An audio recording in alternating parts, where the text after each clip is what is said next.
When most people think of jazz greats, few faces of women and non-binary musicians likely come to mind.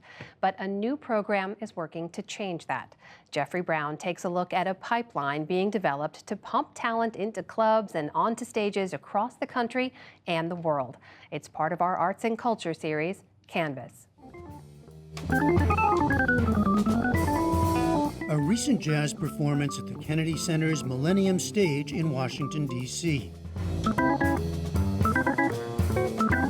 28-year-old pianist Anastasia Petrova says she came to love jazz as a girl in Kazakhstan when she heard a teacher play a ballad by Bill Evans.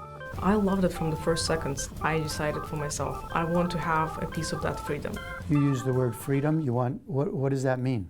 Freedom under his fingers. He didn't have any sheet music in front of him. He was just playing out of his head, and I couldn't believe that this is possible.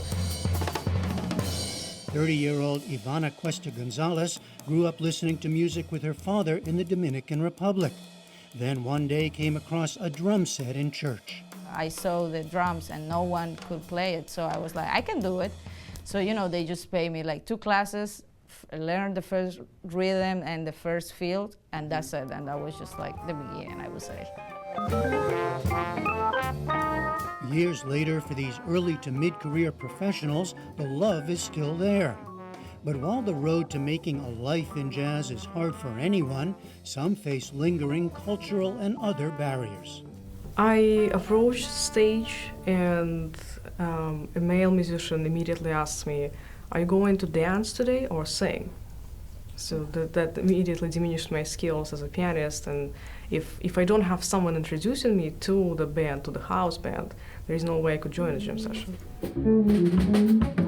31-year-old Swedish-born guitarist Loki Risberg identifies as a trans man.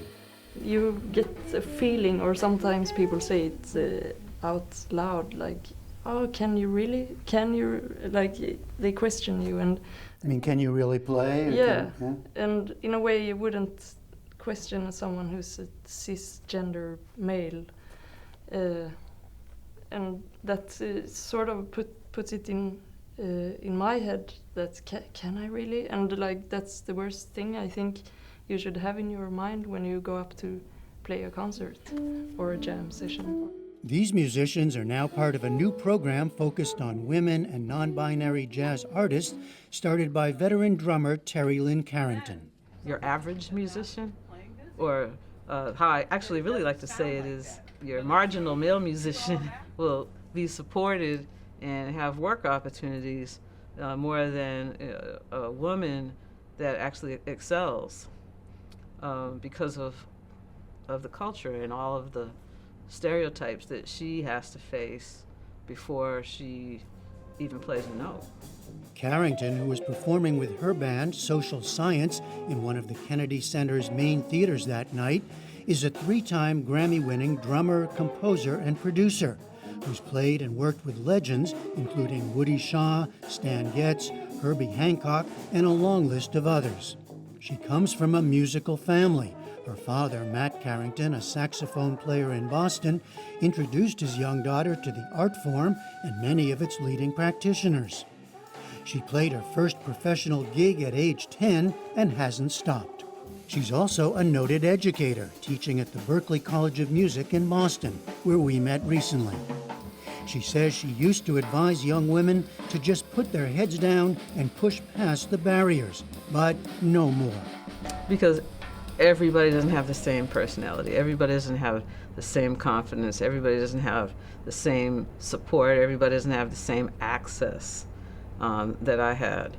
At Berklee, Carrington heads the Institute of Jazz and Gender Justice and has now created the Next Jazz Legacy program. What I tried to do is think about what helped me to develop as a musician. What were the most important things? And it was really the musicians that gave me a shot, even before I was ready. And I think that those opportunities are more far and few between for women than they are for men. One statistic, In a 2019 NPR Jazz Critics list of top 50 albums, almost 60% had no women at all in the lineup of instrumentalists. A similar proportion of all jazz albums had no women musicians at all.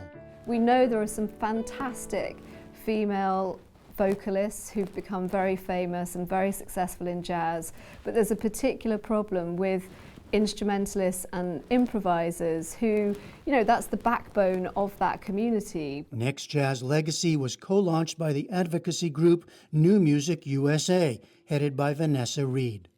It's about ensuring that women and non-binary instrumentalists can see that they have role models that they can follow, but also it's about building alliances with men, because if we don't work with the people who currently have the most power in jazz, then we're never going to affect change. The emphasis here is on apprenticeships, band leaders offering year-long hands-on work, and mentorships. I found myself holding it like this, signifying the freedom. In which participants, 7 in the first cohort, are matched with more experienced musicians. Here, Kalia Vandeveer worked with Jen Shu recently in a New York City park. You're going to do your own thing as well. They also receive guidance on the business end of the jazz industry and a $10,000 stipend. Some top talent has signed on to help. Ivana Cuesta Gonzalez is now working with Esperanza Spalding, one woman who has broken through to stardom in recent years. And she'll soon work with sax player Wayne Shorter, a long-established giant in the field. I mean, this is like kind of a dream for me, being with both. And what is it you hope to get from them? For me, it's like to see how authentical they are. And I actually want to be like that, don't be afraid of my own ideas, and like try to put it there. And if people accept that, it's fine. If not, it's fine too. Mm-hmm. So I think both, in a way, they have been doing that in their own generation. The world of jazz is changing, Terry Lynn Carrington says, just not fast enough. This program, she hopes, will help individuals, but also impact the sound of jazz itself. I never looked at, well, I'm a woman, what does that mean in this music? What does that sound like? Does it have a sound? I never looked at that because I was always trying to imitate men playing the music because that's all we ever heard. We've yet to see that happen because there's not enough of us yet that people are trying to imitate. Stay tuned then for that next Jazz too. For the PBS NewsHour, I'm Jeffrey Brown at the Berklee College of Music in Boston. It's a beautiful note to end our show on. That